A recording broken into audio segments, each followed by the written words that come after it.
Hello everyone, Waldos is here with more Maker Machinations, bringing you your daily dose of death traps.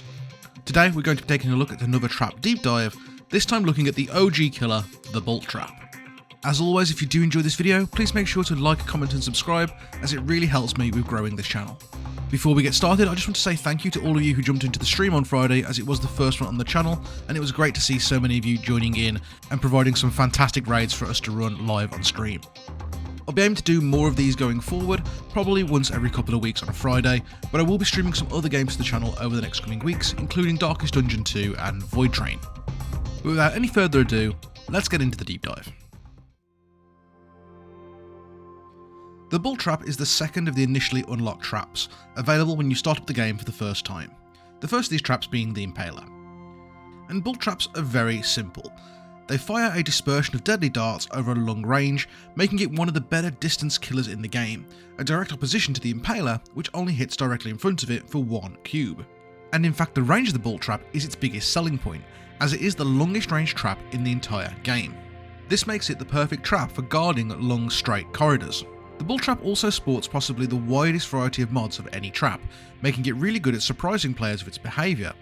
In particular, the newest mod, Relentless, is great for catching people out who try and parry bolts, which is one of the common ways of dealing with this trap, which makes it particularly deadly and one of my favourite mods. So let's talk positioning. The Bolt Trap really benefits from positioning that utilises its range to make it harder to spot. Consider areas like long corridors, large ramps, or areas that you can fire into from a distance, such as firing onto a walkway from a distant wall. To get the most out of your Bolt Traps, you want to make sure that you're using the range as best you can. As such, always remember that you can show the range of a trap in build mode by pressing the Y key if you're on keyboard, or by pressing the visibility toggle button on console, which is shown in the left hand side of the build menu. This will highlight the area that the Bolt Trap can fire into, making it ideal for positioning them properly to utilise that range. And personally, my favourite position for Bolt Traps is using them on ramps, where they can hit the entire length of the ramp with their bolts. This can be particularly deadly, especially when combined with Relentless, to make the bolts unable to be parried by speedrunners. Okay, so let's talk mods, the first of which is Double Down.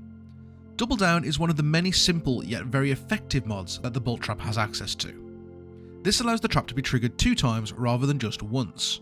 Overall, this is extremely good at catching people out, due to the expectation that the trap will only fire 1 time. This is really good for Bolt Traps that are hidden just out of view around a corner, as raiders will generally step back once the trap has been triggered and then run into the corridor after it fires, at which point it fires again and catches them unawares. Second mod is Overshoot. Now this mod increases the range at which the trap can fire, although it's very important to note that the range of triggering the trap is only increased by 1 cube, whereas the travel distance of the bolts is actually increased substantially.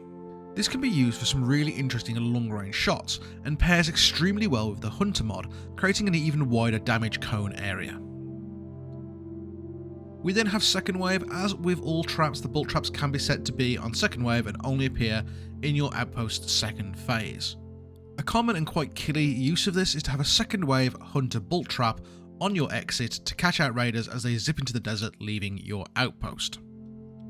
We then have Hunter, which in my opinion is probably the single most powerful mod for any trap in the entire game.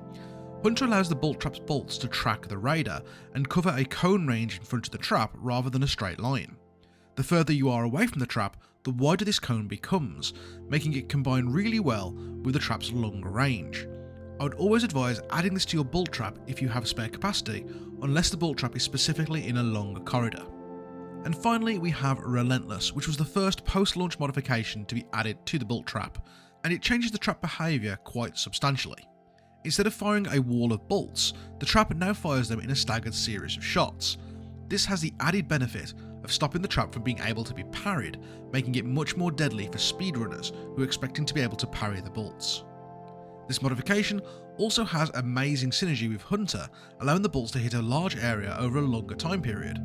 Recently, I made an outpost utilising this Hunter Relentless combo, and it has been more successful than any other trap that I've used, so I definitely advise experimenting with it, and I'll show you a couple of ways you can use this in the trap demo.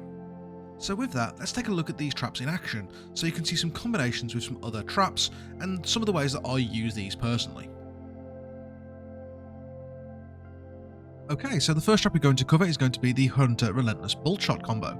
This is one of my favourite mod combos in the game, as I really love how the trap interacts with it. So let's fire this and see how it looks. As I walk in front of the trap, it starts firing, and you can see it fires off to the side rather than straight ahead of it. But because of the spread of bolts, it actually fires them quite scattered. This is really powerful from what I've seen so far. It hits as far as a cube either side at this mid-range, or 2 cubes if you're at a further range away, making it particularly deadly. So here's an example of how I've used this to make a particularly deadly corridor. How I've done this is to place these 2 traps hidden behind opaque corrosive cubes. These traps do not trigger until you reach this position here where they can see you from those 2 sides. And if I open up the trap view, you can see they have a crossover here, which are going to catch me at this crossover point. Let's take a look at this in action so you can see how these actually fire. So let me just walk forward and trigger these, and as you can see they trigger and they fire through those opaque corrosive cubes, catching you as you back up. And the range on these is actually really high, so if I trigger this left one by just moving into the visibility of it, and run back here behind this corrosive cube, you can see here it fires actually through that corrosive cube as far over as here, which makes it particularly deadly if in an enclosed corridor. And these corrosive cubes add that little bit of extra danger to it, making it that little bit more deadly. Okay, so the next trap is this Dead Man's Ramp trap. I absolutely love this combination as it is really tricky at catching people out at the bottom of the ramp. It utilises my favourite positioning for the bolt trap, placing it on a ramp as well. As you can see here, we have a single ramp that goes up into this area, where we have a warmonger with a dead man switch. At the far side we have this angled bolt trap. If I press my trap range marker on here, you can see that reaches all the way down this ramp right the way to the bottom. So let's see what this does in practice when we actually trigger this trap.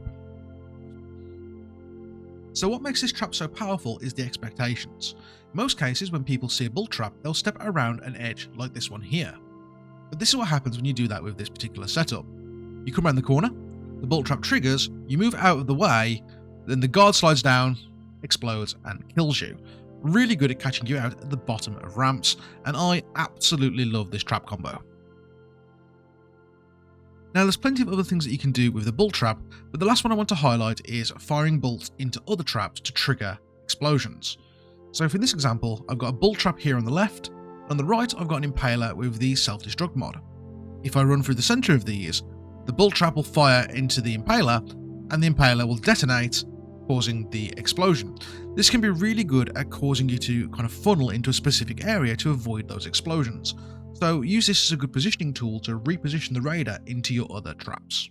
Obviously there is a lot more that you can do with bolt traps, but I find that the positioning is a lot more important than the actual combinations that you use, because you want to make sure that you're utilising that range. Overall, the bolt trap is one of the best traps in the game, and getting the most out of them is as simple as positioning them well. So make sure you're utilising that range and restricting the raider's movement to get the most out of them.